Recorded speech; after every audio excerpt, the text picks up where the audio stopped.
आणखी एक मोठी बातमी आहे। शरद पवारांनी भाजपसह मोदींवर हल्लाबोल केलाय। आंध्र बिहारच्या मदतीने सरकार बनलेलं आहे, अन्यथा त्यांची क्षमता नव्हती असं या ठिकाणी शरद पवार म्हणाले। लोकसभेत जनादेश भाजप विरोधात होता असंही शरद पवारांनी म्हटलंय। देशातील जनता हुशार आहे, भाजपला बहुमत दिलं नाही असंही पवारांनी म्हटलंय। तर भाजपने व्यापक विचार केला नाही, आपण सांगू तोच कायदा म्हणत राज्य केलं आणि त्यामुळे जनतेने त्यांना नाकारलेलं आहे, जनतेने त्यांना जनमत दिलं नाही असं पवार म्हणाले।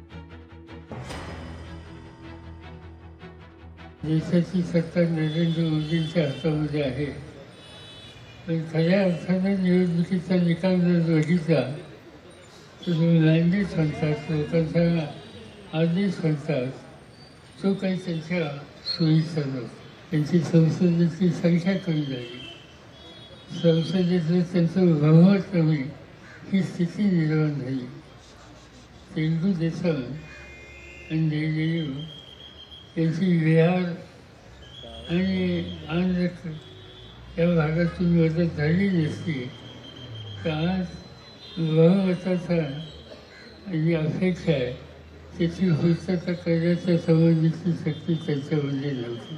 शेवटी या देशामध्ये सामान्य माणूस हा तुमच्या माझ्यापेक्षा अधिक शहाणा आहे। लोकशाही मराठी ऐका, पहा, जागरूक रहा।